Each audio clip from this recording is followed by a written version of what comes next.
Good morning from beautiful Grand Bend, Ontario. Last day we talked about fear and how we get stuck in the fear cycle of worry. And today I want to walk you through how that fear cycle works.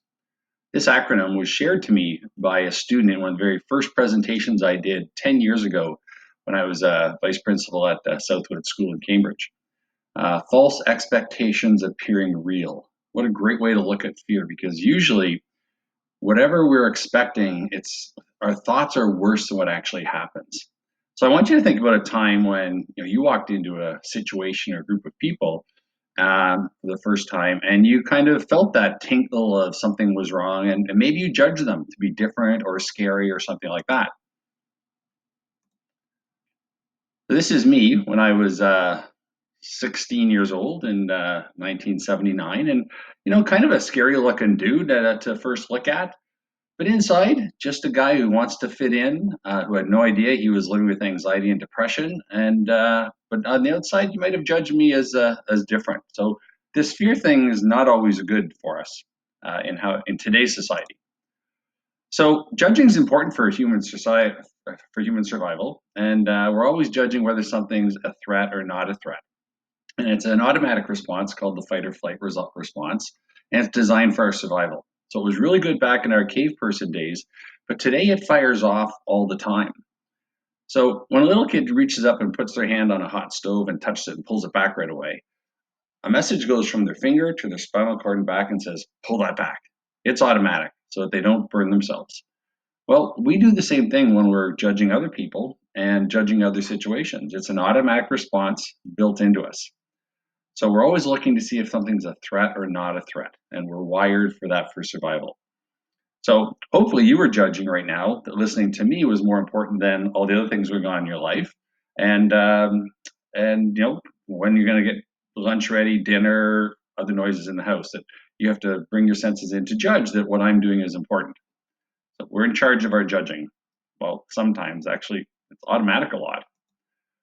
So once we understand this fight or flight response, it can actually change our lives, because when the cave person was hunting us, okay, we had the fight response. We were able to fight that tiger and kill that tiger and probably eat that tiger and then survive.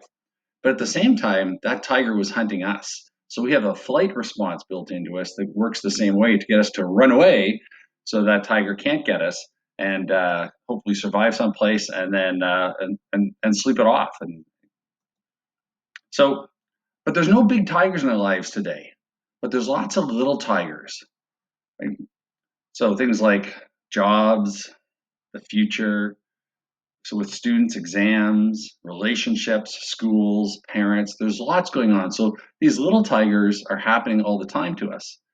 And some main ones that most of us are familiar with is speaking on stage, going for a job interview, or if it's a student being called to the office. But over here on the bottom, it could be a first date.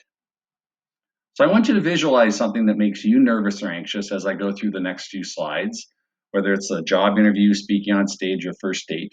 And we'll walk through what happens physiologically to our body. Again, understanding fight or flight can change our life. So the first thing that happens is our heart starts pounding to send blood to the muscles ready to fight that tiger, or for our muscles to be able to run away. Well, that happens when we go for a job interview, when we speak on stage, our heart's pounding, we can feel it inside. But it also happens on a first date where we have flutters, our heart's kind of a flutter. So it's not necessarily always a bad thing that this response is. The second thing that happens, so the blood's going to our muscles ready to fight or flee, is we're wired to sweat, to cool off, so that our body can keep working. So dogs pant to cool off and we sweat. So you're going for a job interview, you go to shake hands and your hand's all sweaty, so you dry your hand on your clothes before you go in. Same thing when you're speaking on stage, you got the sweaty hands, sweaty armpits. I would actually carry a handkerchief with me and wipe off my brow before I went on stage to speak. I actually feel sweat in my armpits right now, just speaking right now. But it also happens on a first date when you go to hold hands, your hand's all sweaty and you kind of quickly dry it off. So the first two parts of the fight or flight response, the heart starts pounding, and then we have a sweating, cool response to keep us cooled off.